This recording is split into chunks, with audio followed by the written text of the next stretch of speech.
Tomac is back and coming for Jett. Well, dudes, we got a good one to unpackage. Today, we forecasted this. Eli will be coming back.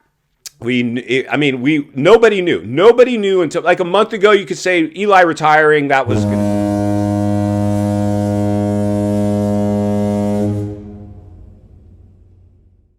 Had a feeling that he left. Well, first of all, this is what we see out of all pro athletes, and he's been compromised. Make no mistake, has a big injury, took him out for a long time. He's been compromised. He will not be at the top of his game anymore. $1 million question: can we get him back? At least if he's not at the top of the game, can he come back and be at a high enough level to challenge Jett?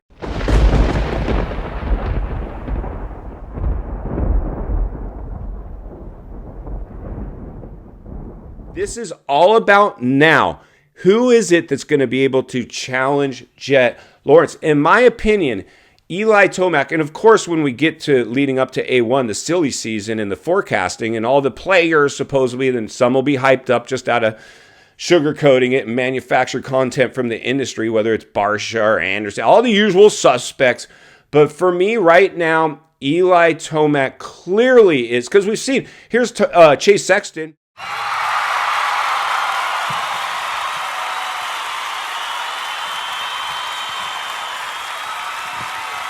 He was just as fast at many days as Eli, but Eli always kind of had his number clearly. Chase has nothing for Jett. Chase has 0 for Jett. Right now in the offseason, the best these riders are going to be able to do is study hours and hours of tape of Jett Lawrence, try to duplicate what he's doing, and then find extra speed on top of that. Now, here is why I believe potentially, and you guys might know where I'm about to take this, but this is why I believe the only guy capable of challenging Jett will be Eli Tomac, and this is the very reason. You got A1. It's going to be hyped. This will be one of the, of course, whatever.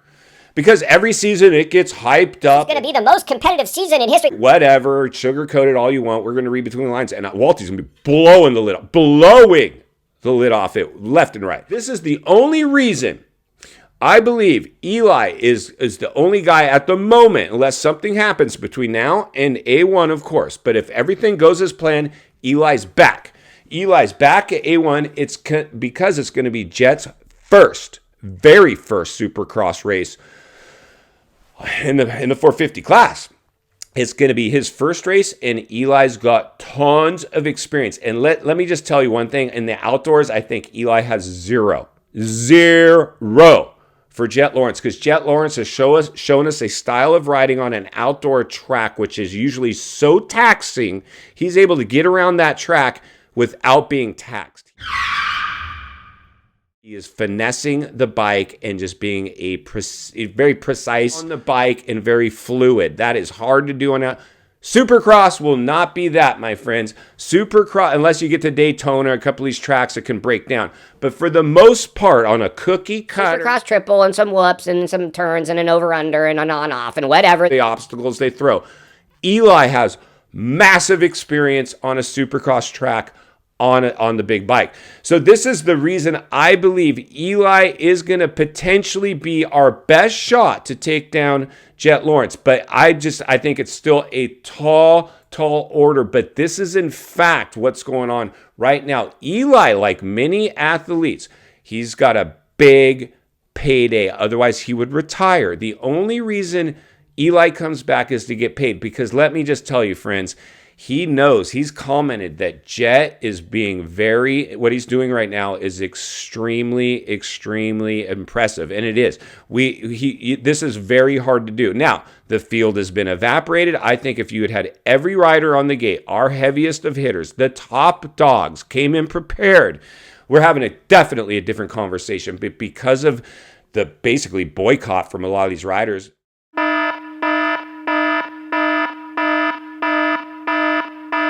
not willing to come race the outdoors unless they get paid extra money to do it, which a lot of these riders that have magically appeared in the so-called playoffs that we still got to blow the lid off of, and or they're getting paid to cross the picket line. That is in fact what we're seeing now. And right now, my friends, make no mistake about it, Eli is wondering himself, will I be able to do it? Now, make no mistake, Guess who's going to be practicing tons of Supercross on the big bike if he's not already? I'm sure he actually is already. Is Jett Lawrence.